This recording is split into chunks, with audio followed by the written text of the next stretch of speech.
ওয়াইলুল লিকুল্লি হুমাজাতিল হুমাজা, বুঝাইছে? একবার আমাদের মাতিও না ওইব ইটা আখতা বুঝাইছে ওলা কইলেন কিনা সবার। সেই কাবা ঘরের খাদিম ছিলাম আল্লাহর রসুলের দাদা আব্দুল মুত্তালিব। বহুদিন রাসূলুল্লাহ সাল্লাল্লাহু আলাইহি ওয়াসাল্লামের দাদা মুত্তালিবে খেদমত করছেন, যার কারণে আরব দেশের মধ্যে সুপরিচিত আসলে আব্দুল মুত্তালিব। আব্দুল মুত্তালিবের এত বেশি প্রশংসা আসলো, আল্লাহর ঘরের খুব বেশি কি করতা বলে খেদমত করতা। এর লাগে মসজিদের খাদিমি করলে মানুষের সম্মান মর্যাদা আল্লাহ বাড়াইয়া দেন। একজন ইমাম সাহেব মসজিদে যেন ইমামতি করেন, এটা খারাপ নাই বাবা, ইসলামের বহু বড় একটা খেদমত। মসজিদে নামাজ নিজে পড়াইলাম, নিজেও নামাজ আদায় করলাম, বাচ্চাদের উপযুক্ত শিক্ষা দিলা, কোরআন শিক্ষা দিয়া গেলা, মানুষদের নমাজের জন্য আহ্বান করলা, মানুষদের ভালো রাস্তা দেখাইয়া দিলা। ইসলামের মধ্যে বহু ভালো একটা খেদমত মসজিদে ইমামতি করা, বহু ভালো একটা খেদমত, বহু ভালো একটা খেদমত মসজিদের মধ্যে। আমরা দেশে ইমাম সাহেব আর সব কিছু চালাইলেন, এটা রেওয়াজ হয়ে গেছে, গতিকে খাদিম আর রাখুন না। কিন্তু মসজিদের নিয়ম হইল আলাদা একজন খাদিম থাকতা, আর মসজিদের মধ্যে আজানোর জন্য একজন মুয়াজ্জিন রাখা হইতো। মুয়াজ্জিন আসুন নি আমরা লাগাত জিদা সারা উত্তর একলগে মেসাবে চালাইয়া নিত্রা নানি, সব ডিউটি মেসাবে নিত্রা। বড় বড় মহল্লাত খাদিম আসন, মুয়াজ্জিন আসন, কিন্তু আমরা ছোট মহল্লা সব ইমাম সাহেব চালাইয়া নিত্রা। তাই আল্লাহ আপনি আমারে মাফ দেও, আল্লাহ আপনি আমারে মাফ দাও, আমার জীবনের জানা অজানা গুনাখানাইন তার আপনি মাফ দাও। মসজিদ দেখে এই দোয়াটা পড়িলে বান্দাদের সগাইর গুনারে আল্লাহর কাছে কি করেন, মাফ করিয়া দিন। 2 নম্বর গেছেন কোনো কুটুম বাড়ি যাওয়ার পরে নতুন মসজিদ দেখছেন, দেখার পরে বা এমনেও গেছেন মসজিদ, সুন্নত 4 রাকাত নমাজ পড়তা, সময় খুব সংকীর্ণ, ইমাম সাহেব নমাজও খাড়া হয়ে যাইবা গিয়ে আসরের নমাজও কিংবা তো এশার নমাজের 4 রাকাত সুন্নত নমাজ পড়া সম্ভব নাই। ওই সময় আপনি কি করক, দাখলিল মসজিদ সুন্নত 2 রাকাত নমাজ পড়িলাই। এই 2 রাকাত নমাজ পড়ার আদত করক। আখতা যদি কেউ প্রশ্ন করেন বলে ভাই আপনি 4 রাকাত নমাজ পড়িতা খেনে 2 রাকাত পড়িলা, এশার আগে সুন্নত 4 নানি, আসরের আগে 4, জোহরের আগে 4, আপনি দেখি মাত্র 2 পড়িয়া সালাম ফিরাই দিবা, কই পাবো না জানোই না বনহ। যারা মাসলা জানা থাকবো কইবেন সময় নাই, গতিকে মনে হয় দাখলিল মসজিদ পড়িছ। আর কেউ যদি প্রশ্ন করে তাহলে তানরে আপনি জবাব দেন বলে ভাই আপনি দাখলিল মসজিদ পড়িছেন নি বলে, বা আমি দাখলিল মসজিদ সুন্নত 2 রাকাত পড়িছি। আর তাহিয়াতুল ওযু সুন্নত 2 রাকাত শুক্রবারে আমরা মসজিদে পড়ি, জুমাবারে পড়ি না, না পড়ো। আপনি তোর জুম্মাবারে নমাজ পড়েন, ইমাম সাহেবের পিছনে নিয়ত করেন, নিয়তে উস্কি আলা আছে, এটা তো দেখা যায় উস্কি আলা আছে না, উস্কি খেলে কইলাম জানেননি, এখন উস্কি উঠি গেছে গিয়া অগু নিয়ত হইল গিয়া সহি। কারণ জুমার নমাজ হইল গিয়া 2 রাকাত জমাতে পড়ি আর 2 রাকাত খুতবার মধ্যে ঢুকানি হয়ে গেছে অন্তর্ভুক্ত। আর আপনি জোহরের পরিবর্তে আপনি মানে জুমার নমাজ আজকে 2 রাকাত পড়িতরা, জোহরের পরিবর্তে 4 রাকাত খুতবা শুনছেন 2 রাকাত, আর 2 রাকাত জমাতের সহিত আপনি পড়িতরা। এর জন্য আপনি নিয়ত করতা নাওয়াইতুন উসকিতা আন জিম্মাতি ফরজুজ জোহরে বিআদা রাকাতাই সালাতিল জুমা ফরজুল্লাহি তাআলা। এর জন্য একটা মসজিদ আমি সাবে বাচ্চাদের রে পড়াইতাম নাওয়াইতুন উসাল্লিয়া লিল্লাহি তাআলা রাকাতাই সালাতিল জুমা ফরজুল্লাহি তাআলা। মসজিদের প্রেসিডেন্ট আসলে খুব সচেতন, প্রশ্ন করলাম বাচ্চাদের এইভাবে যেন আপনি পড়াইন, বুঝলাম না উস্কি যেন নিয়ত যেটা এটা এখানে পড়াইন না বলে এখন বাচ্চারা হারইন না। তখন মেসাবে খোয়ার লগে লগে প্রেসিডেন্টে কইলা এখন বাচ্চারা মাত্র ক্লাস 1 থেকে ইংলিশ আরম্ভ করে, তাও পারে তারে আল্লাহ এতটুক স্মরণ শক্তি দিছেন। আগে আসলো ক্লাস 5 থেকে ইংলিশ আরম্ভ, এখন 1 থেকে ইংলিশ আরম্ভ হয়ে গেছে গিয়া, হইছে না? আমরা ক্লাস 5 ইংলিশ পড়েছি, এর আগে ইংলিশের কোনো মাহাত্ম আসে না। ক্লাস 5 থেকে কত ফুর্তি করতাম বলে আগামী বছর ক্লাস 4ও থাকতো, আগামী বছর থেকে ইংলিশ পাইব, বুঝতে পারছেন? ABCD কত আমার এখন 1 থেকে ইংলিশ। যত অ্যাডভান্স ওর তত বেশি ফায়দা ওর, ইংলিশ বেশি শিক্ষা জ্ঞান বেশি ওর। আল্লাহর বন্দেগান তখন এই প্রেসিডেন্ট সাহেব উঠিয়া কইলা বলে তুমি কইতরা বাচ্চারা পারতা না, বাচ্চারা নু দেখি ইংলিশ বালা বালা কবিতা ওয়ার্ডগুলা শিখতে পারন, খেনে পারতা না নাওয়াইতুন উসকিতা নিয়তটা শিখতে। আপনারা দুর্বলতা করিয়া বাচ্চাদের ডে পড়াইতরা না, এই সহি নিয়তটা আপনারা পড়াইয়া যাক। যার কারণে বিশেষ করে আল্লাহর বন্দেগান তাহিয়াতুল ওয়াজু সুন্নত নামাজ মা বন্ডা বাড়িয়ে ঘরে পড়িতে পারবা। প্রতিদিন ওয়াজুর শেষে সুন্নত যদি অন্য সুন্নত পড়িতে পারডা না, তবে যদি পারেন এই তাহিয়াতুল ওয়াজু সুন্নত 2 রাকাত নামাজ পড়কা। আর আমরা প্রত্যেক দিন ভারিয়ার না পড়লে বালা, নতুবা শুক্রবার দিন সারা মসজিদে গিয়ে তাহিয়াতুল ওয়াজু সুন্নত নামাজ পড়কা।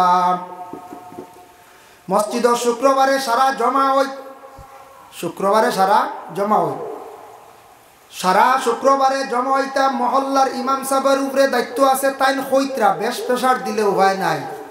বর্তমান সময়ে নিয়ম হয়েছে ইমাম সাহেবের দায়িত্ব আছে 70 করে হামসায়া। জুমাবারে দেখি 70 ভাই না, গ্রাম অমুক অমুক একদিনই বিলকুল জুমাত দেখি না, এখান তাই হইবা। আর কমিটি যারা আছে এরার উপরে দায়িত্ব আছে, এরা খোঁজ খবর লইতা অমুক খেনে জুমাতায় নাই 3 মাস হয়ে গেল।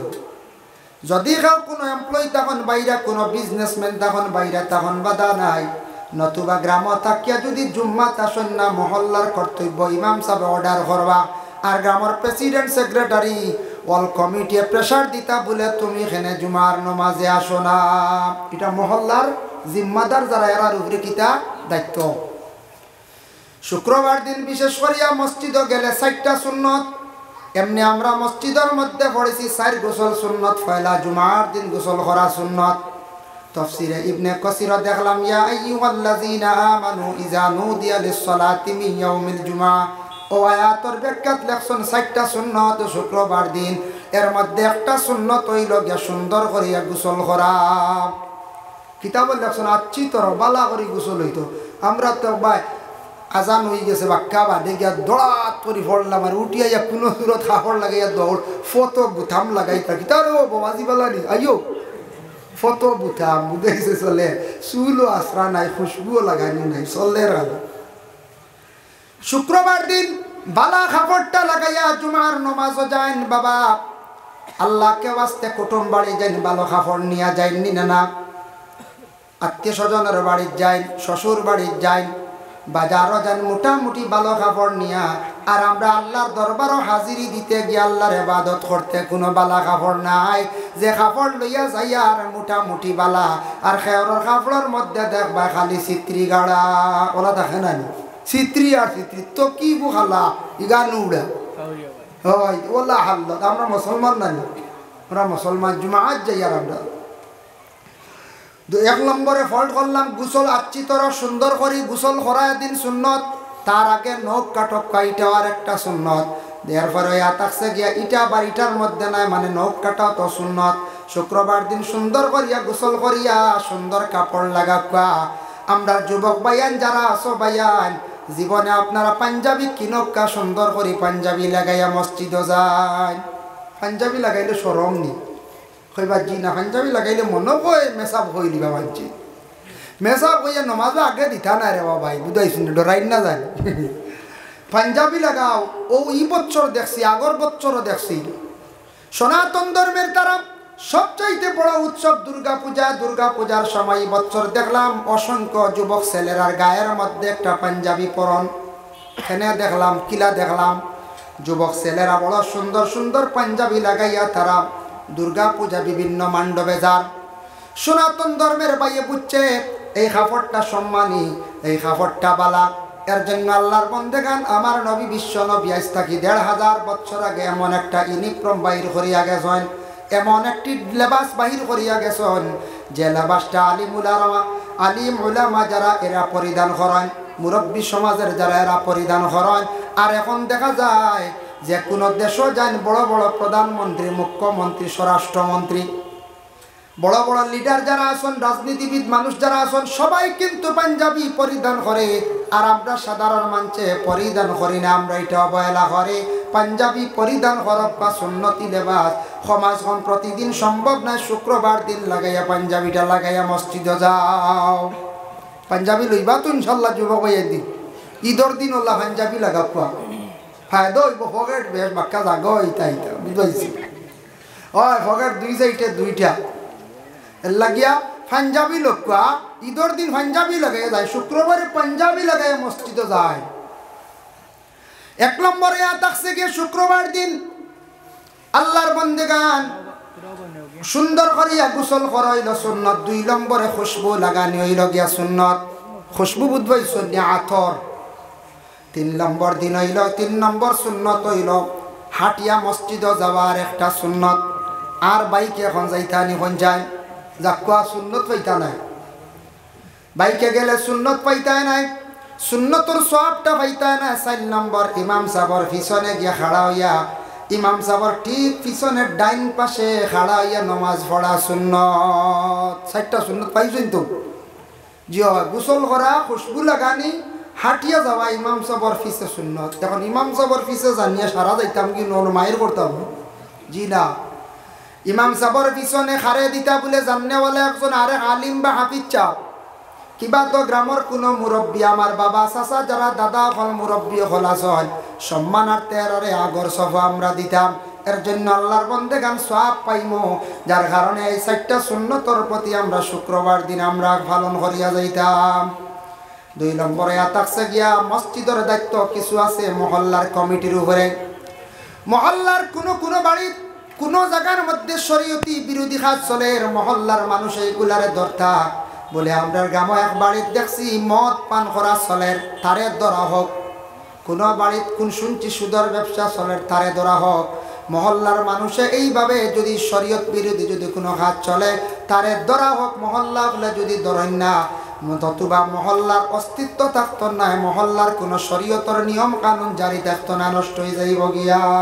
এর লাগি এইভাবে যদি শরীয়ত বিরোধী কাজ চলে তাহলে মহল্লার মানুষ হলে কি করতা জলদি ধরতা। আখতা অঘটন ঘটে ইলা ঘটক না আল্লাহ মনে করক্কা ও অত্র এলাকাত আখতা শোনা গেল ও বাড়ি এক ছেলে এক মেয়ে লইয়া গেছে গিয়া, মেয়ে নিচে তো বিবাহ করার লাগে নিচে নাই না বেসাত নিচে মনে খুব বেশি পছন্দ হয়ে গেছে গিয়া, মেয়েটা লইয়া গেছে গিয়া, মা বাবা দিছেন না বা কোনো ক্ষেত্রে গেছে গিয়া।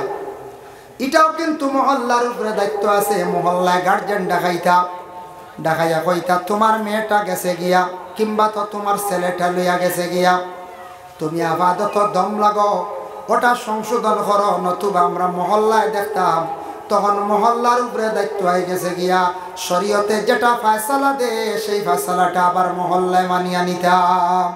তা যদি সারা শাড়ি দিয়ে ডিলা করো মহল্লা চলবো দিবা দেখারে আম তৌরে চলবো না চলবো, মহল্লা দাঁড়ি নষ্ট হয়ে। মসজিদের ইমাম সাহেব বাচ্চাদের রে পড়াইতে আক্তা কোনো সময় বেশি আঘাত করে দিছন, কড়া শাসন করে দিছন, মেসা বরবা একজনকে গালি দিছে, গোটা এক বাক্যে মহল্লার মানুষের চাপ সৃষ্টি করতা, ন্যায় অন্যটা দেখতা। যদি ব্যতিক্রমে বেশি শাস্তি হয়ে গেছে মেসাবে কি করছেন মানুষ বানাইবার লাগিয়া, মেসাবে মানুষ বানাইবার লাগিয়া জীবনে কি করতা বলে বাচ্চাদের উচিত শিক্ষা দিতরা। সিংলা না রাখলে বেত না রাখলে বাচ্চারা পড়েন না, মসজিদ হোক মাদ্রাসা হোক স্কুল হোক। বর্তমানে দেখেন জানি কিছু ডান্ডা দেন, কিন্তু আমাদের ভারত সরকারে বিশেষ করিয়া আপনার শিক্ষামন্ত্রী নিষেধ করছেন সন্তানাদিরে মারতায় না, বাচ্চারারে মারা না। তবে তারপরে আমরা কিছু হালকা পাতলা কিছু শাসন করি, তার কারণ শাসন যদি বিলকুল হয় না বাচ্চারা মানে গার্জেন টকলর শিক্ষক হকলর কি করেন মাথা চড়িলাই, বাচ্চাইকু সাজো লাগবেন কথা মানবেন পঞ্চায় জি না। শিক্ষকরে অর্ধেক মানবো আর বেদ দেখিয়া অর্ধেক মানবো ফুরে, আর বেদ ছাড়ি দিলে আধা মানবো আধা মানতো না, বুঝাইছো চূড়া মানবো শিক্ষকরা আর বেদ নাই তো ও সুযোগ লইব বিভিন্ন ধরনের ফসাদ করবো। মেসাবে তো পড়াই মারণ কিতার লাগে ওগু মানুষ বানাইবার লাগে না, কইবা এগু মানুষ নাই মনে মনে কইতা পারো এগু মানুষ নাই বলে জিও এগু তো মানুষের ঘরে জন্ম নিছে মানুষ, কিন্তু তারে প্রকৃত মানুষ বানাইতে লাগে। ছাগলের ঘরে জন্ম নিলে ছাগল, গাভীর ঘরে একটা বাচ্চা জন্ম নিছে সেটা গাভী, তারে আর তেমন কোনো শিক্ষা দেওয়া লাগে না। কিন্তু মানুষের ঘরে ছেলে হোক মেয়ে হোক জন্মগ্রহণ করছে তারে উপযুক্ত শিক্ষা দিতে লাগে। তারে 1 নম্বর ইসলামিক বুনিয়াদী শিক্ষা, 2 নম্বরে থাকছে জেনারেল শিক্ষা, তারপরে আরো বিভিন্ন আদব কায়দা মাত কথা তারা শেখাইতা, এইগুলা যদি জীবনে সন্তানাদিরে শিখাই না, সন্তানের জীবনটা একবারে বরবাদ হইব, নষ্ট হইব। তারে মানুষে প্রকৃত মানুষ হইতা নাই, তার মধ্যে মানবতা, আচরণ, ব্যবহার কোনোদিন সুন্দর থাকতো নাই। এর লাগি কোনো কোনো সময় এসা বলে দেখুন এখন ছাত্র হাওয়ানল্লাখান কাম করো, জঘন্যতম কাম। হইতে সময় কই দিছুন এই এমন কাম করছে রে জানোয়ারল্লাহ খান, আমরা দুঃখিত হইতাম না, হাসা হয়ে জানোয়ারল্লাহ খান কাম করছে। আস্তা করে সিফারা ভারী বেলাই দিছে, তো সিফারা ভারিছে কেউ বাদ কাম করছে না পর্যায়ে। ইগিয়ে দেখা যায় ইগুর রেয়াল বাঙ্গি লাইছে, স্কুলত দেখা যায় গিয়ে স্কেল দি বাড়ি বাড়ি মাথা হটাই দিছে। তো এগুলো জানোয়ার হইতে না পর্যায়ে ওখান খইয়া দম লাগাইয়া ওগুলো লাইনও আন্ডা ওকে ডরাইব। হ্যাঁ হইতে সময় বুঝিয়ার একটু কড়া বাসা কইলিছন, কিন্তু আমরা এটার উপরে জলদি এতরাজ করা যাইতাম না। যদি আপনার মনে আক্ষেপ লাগে কইলাম আস্তে আস্তে আমি সাব বা মাস্টার সাহেব আমার বাচ্চার ইলার গালে খান্দা দিবা না। যার কারণে আমি সাব হকলে মাস্টার হকলে সন্তানাদিরে পড়াইতে বিভিন্ন ধরনের শিক্ষা দেন, বিভিন্ন ধরনের মাত কথা শেখান, বুঝাইন, আদব তারে শেখায়। খালি পড়াইলে হয় না, বিভিন্ন নিয়ম তারে শিখাইতে লাগে। জমিন কিলা চলতো, খাইত, মানুষের সঙ্গে কিভাবে ব্যবহার করত। এর লাগে বিশেষ করে আল্লাহর বন্দেগান, যার জন্য আল্লাহর বন্দেগান মসজিদের ইমাম সাহেব বাচ্চাদের পড়াইতরা, এটা বুনিয়াদী শিক্ষা। যেমন স্কুলের মধ্যে শিক্ষা দিতরা, প্রত্যেকটা শিক্ষার প্রতি আমরা সারা খেয়াল করতাম। এটা মহল্লাদারির উপরে কিছু দায়িত্ব আছে। মেসাবে কড়া শাসন করতে সময় রাগান্বিত হইতাম না।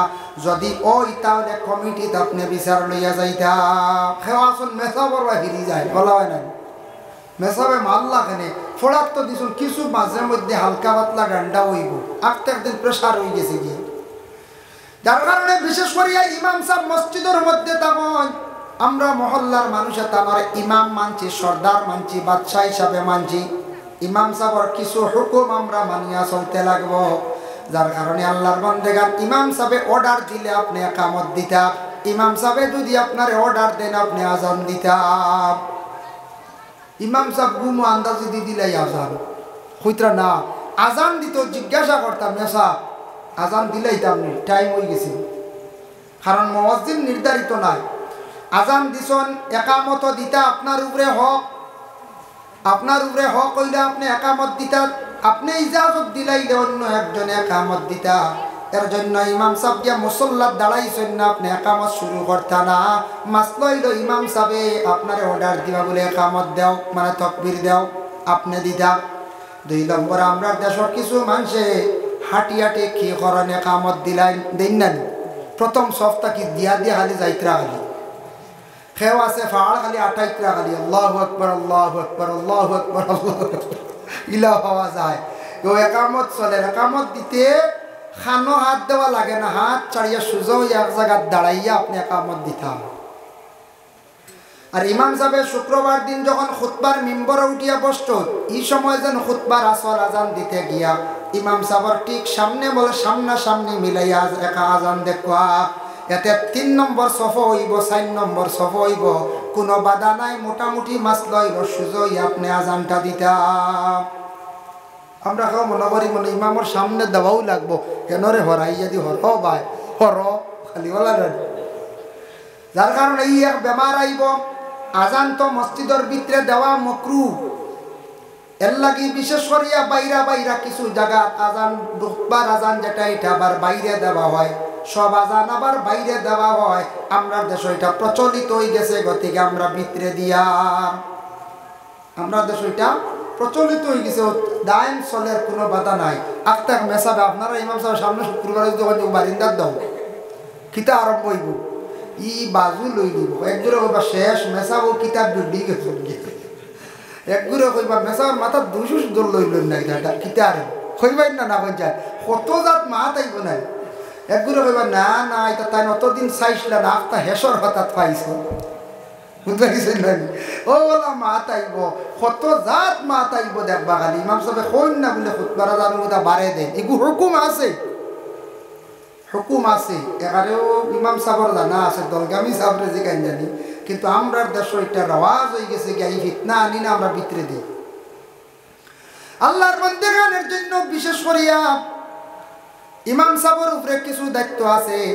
আমরা এগুলা মহল্লার মানুষের হক আদায় করি না। মহল্লার মানুষের সর্বপ্রথমে খতম এখান পড়াইতা ইমাম সাহেবর লাগি পরামর্শ লইতাম। লইন না নি আপনারা? বাদে গুছা কর লইতো না। ইমাম সাহেব আমার বাড়ি খতম আইলা না বিচার। মহল্লার খতম পড়াইতে আপনার একটা মান্নত করা খতম আছে। এই সময় আপনি ইমাম সাহেবের কাছে গিয়া পরামর্শ লইন। মেসাব কতজনে আলী মহল দিয়া খান খতম পড়াইতাম, আমার কাছে দুই একজন মেসাব পছন্দনীয় আছেন, আমি কইয়ার বা আপনি কইন জানেন। ওই ইমাম সাহেবের লাগি পরামর্শ করক নতুবা জিম্মা দিলাইছন। ইমাম সাহেব তাই সারা মেসাব হল লইয়া আপনার বাড়িতে খতম আসবা। আর ইমাম সাহেবের লাগি পরামর্শ নাই দিন ধার্য করলা। পরে ইমাম সাহেবরে দাওয়াত দিছন, ইমাম সাহেব বাড়িতে গেছেন বা গ্রাম লাগা বাড়ি আর এক বাড়ি দাওয়াত। আরে খামসাত কথা দিলাইছন, ওয়াদার খিলাফ করা মুনাফিকদের আলামত। ইমাম সাহেব কইছন না আমি দিলাইছি। আমি আরেক জায়গাত দিলাইছি রমজান শাহ মুকামর দ্বারা, আমি খোলা গ্রামত দিলাইছি, আমি ওয়াদা আমি যাইতে লাগবো। আমি ইনু আর দুঃখিত ইয়া কখনো পারতাম না, খামসাত কোনো বিচার দিতাম পারি না। এগুলো আমরা নিয়ম মানা লাগবো, নিয়ম মানি আমরা চলা লাগবো। ইমাম সাহেব কোনো সময় বাড়িতে গেছেন গিয়া 4-5 দিন ইজাজত দিয়া গেছেন আপনারা নমাজ পড়েন জানি। এর মধ্যে যে যার কোরআন শরীফ শুদ্ধ আছে এই নমাজ পড়াইতরা।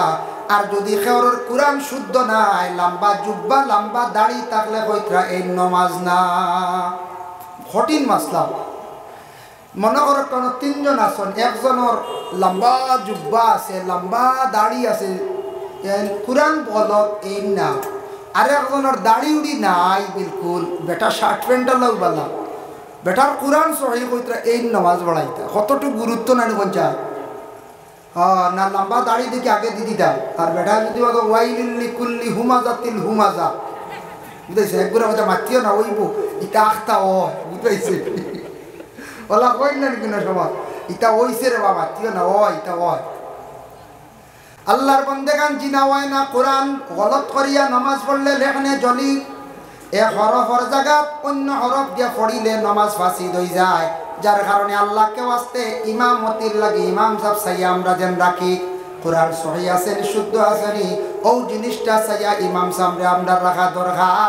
খালি যদি ওই কম পয়সা হয়ে যাইত আর একটা একজন মেসাব রাখলাম কোরআনের গলত আছে, এই কিন্তু সঠিক নিয়মে তার মেসাব নাই। কদিন তুড়াতুড়ি পড়িস না রাখতাম মেসাব নাই। এর লাগিয়ে মসজিদ বালা আলিম টাইটেল ভাস কারি সাহ কোরআন সহি শুদ্ধ ওলা ওলা মেসাবরা হক আমরা ফায়দা হইব। আলিমে নসিহত করবা, কারি হিসাবে কোরআন গান শুদ্ধ করি পড়াইবা, নমাজও পড়িবা, অন্যরেও পড়াইবা, আমরা ফায়দা হইব। এর লাগি বর্তমান সময়ে প্রায় ইমামহল রাখা যান না। বালা বালা ইমামহল সারা খালি বিদেশ চালান হইতরা, খালি কিতার লাগে জানো বিদেশ চালান হইতরা। আমরা রে আলিমহল আমরা আড়াইয়া খালিনু আমরা কম কম বুঝাইছেন। আল্লাহর বন্দেগান যার জন্য বিশেষ করিয়া 70 গড় 50 করে চাইলে মেসা বকলর বেতন বাড়াই আমরা দিতাম পারি, খেয়াল করলে পারি। কিন্তু আমরা খেয়াল করি না। ওটার মধ্যে বেশি গরু দুর্বলতা আমরা দেখাই, কারেন্ট বিলও দুর্বলতা দেখাই, যার কারণে মসজিদের মাসুরা বেতন আমরা দুর্বলতা দেখাই। আর রমজান মাসও আমরা আল্লাহ আস্তে দিতেও দুর্বলতাও দেখাই। রমজান মাস চান্দা করলে 200 টাকা করে অগুনো দিন না কয় পরিবার রয়ে যায়। এমনি দেখবে আস্তা রোজা মাস খাইতে খাইতে জিলাপি 1 কুইন্টাল খাইয়া আসছে। ডেইলি 1 কেজি করে খাইলে 30 কেজি। আপেল আছে, মাজা আছে, ফেন্টা আছে, কতটা আছে না নি মিলাইয়া 1 কুইন্টাল খাইয়া আসছে। খাইতে খাইতে মাসুদর 200 ইগুন দেওয়া নাই। একগুড়ে কইতরা দিমু সারা দিয়া রক্ত দেখতাম ইমরা খাওয়া পরিবার রয়ে সারার বাজায় লাভ আছে, নিজে নিজে দেও না খালি। ইটা না করলে আমি তা যদি গরিবিও দেখাই অবহেলা করি আমরা মসজিদ এটা চলবো কিনা, হামসায়া চলবো কিনা। কমিটির মানছে 18-13 ব্যক্তি খালি কইতরা নমাজ বাদে এটা কাপড় পয়সা গুণ দিয়া যাইও ও সে যাইতরা গিয়া করি বুঝাইছিল। খেয়েও দিতরা খেয়ে না খালি কইতে আসল মাত্র 200 টাকা, কোনো কারণ 300 টাকা, কোনো কারণ 150 টাকা অগুনটা দিতে আমরা জানো মাই আমরা ইসলাম ঠিকাইতাম কিনা, ইসলামরে জিন্দা রাখতাম কিনা। কিন্তু এমনি কত টাকা বাবা খরচ করিয়া, যার কারণে মহল্লাদারি উন্নত করতে হইলে পয়লা মহল্লাদারির যে টাকা পয়সা দেখো নিয়ম নীতিভাবে সারায় যদি মানিয়া নেই তখন মহল্লাদারি চলবো, মসজিদও চলবো। এর জন্য বিশেষ করি আল্লাহর বান্দাগান সবে দুরূদ শরীফ 2-1 পড়ো। যার জন্য আল্লাহর বান্দাগান এর লাগি মহল্লার মসজিদের সৌন্দর্য করতে হইলে আমরা প্রত্যেকে মসজিদের প্রতি খেয়াল করা লাগবো, মসজিদের প্রতি লক্ষ্য করা লাগবো। আল্লাহর ঘর মসজিদের একটা অংশ, কাবা ঘরের একটা সম্পর্ক আছে, একটা তার ডাইরেক্ট সম্পর্ক আছে কাবা ঘরের লাগিয়া প্রত্যেক মহল্লার এলাকার যত জামে মসজিদ। কুরআন শরীফের মধ্যে আছে সূরা তুর, ওয়াতুর কিতাবিম মাসতুর ফি রাক্কিম মানশুর ওয়াল বাইতিল মামুর। এই যে সূরা যেটা আছে সূরার ব্যাখ্যা দেখলাম তাফসীরে ইবনে কাসিরের মধ্যে লেখছেন আল্লাহর যাতে ফেরেশতাগণ সৃষ্টি করছেন, ফেরেশতাগণ সৃষ্টি করার পরে ফেরেশতাগণ কি করেন, বাইতুল মামুর যে মসজিদ 7 আসমানের উপরে যেখানে আছে ও বাইতুল মামুর মসজিদের মধ্যে কি করডা ফেরেশতাগণ কি আল্লাহর ঘরের খিদমত করতে আসেন। ফেরেশতাগণ কইলো আল্লাহ বাইতুল মামুর 7 আসমানের উপরে ইকানো তো আপনার আদম জাত শুনিয়ার আপনি জমিনও বানাইয়া পাঠাইছেন, আদম জাতরে বানাইতরা এরা তো 7 নম্বর আসমান বাইতুল মামুর দেখা সম্ভব না, সম্ভব নি হচ্ছে 7 আসমানের উপরে যাওয়া, জি না। ও আল্লাহ জানাইলাম, আল্লাহ পাক রব্বুল আলামিন জানাইছেন বাইতুল মামুর 7 আসমানের উপরে বানাইছেন। এই মসজিদ খান বানাইলে কত সুন্দর মসজিদ। আমরা দেশের মসজিদ বানাই ইট সিমেন্ট পাথর বালিওতা দিয়া, ইলা নাই এমন মসজিদ আল্লাহর যাতে বানাইছেন সোনা মণি মুক্তা ইয়াকুত সঙ্গে মরমর ওলা দামি দামি জিনিস দিয়া। তখন আল্লাহ আদেশ করলা ফেরেশতাগণ যাও তুমি দেন দুনিয়ার জমিনের মধ্যে গিয়ে একটা মসজিদ বানাও, যে জায়গার নাম হইল বাক্কাতুল আরব, ও জায়গার মধ্যে মসজিদ বানাও। সর্বপ্রথমে ফেরেশতাগণ মসজিদুল হারাম বানাইলা, মানে কাবা ঘর মসজিদুল হারাম বানানির পরে আল্লাহর যাতে ফেরেশতাগণ কইল ফেরেশতাগণ জাননি মসজিদে হারাম যে জায়গার মধ্যে বানাইছো কাবা ঘর, এই ঘরের সুজা উপরে হইল গিয়া কোন মসজিদ বলে, এই ঘরের সুজা উপরে বলে দেখি আর তো বিশেষ করিয়া হইল গিয়া বাইতুল মামুর।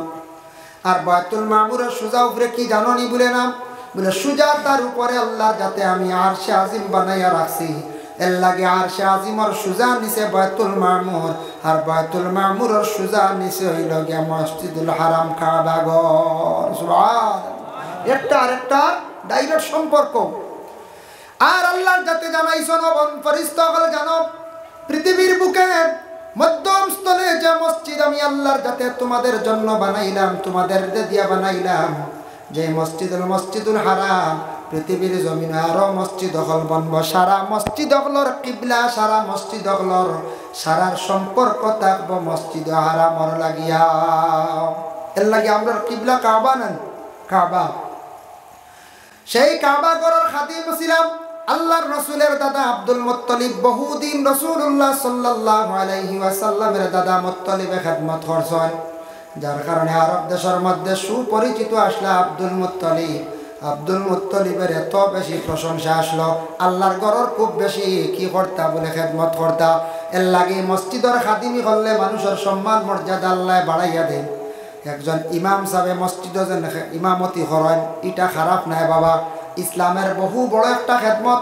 মসজিদে নামাজ নিজে পড়াইলাম, নিজেও নামাজ আদায় করলাম, বাচ্চাদের উপযুক্ত শিক্ষা দিলা, কোরআন শিক্ষা দিয়া গেলা, মানুষদের নামাজের জন্য আহ্বান করলা, মানুষদের ভালো রাস্তা দেখাইয়া দিলা। ইসলামের মধ্যে বহু ভালো একটা খেদমত মসজিদে ইমামতি করা, বহু ভালো একটা খেদমত, বহু ভালো একটা খেদমত মসজিদের মধ্যে।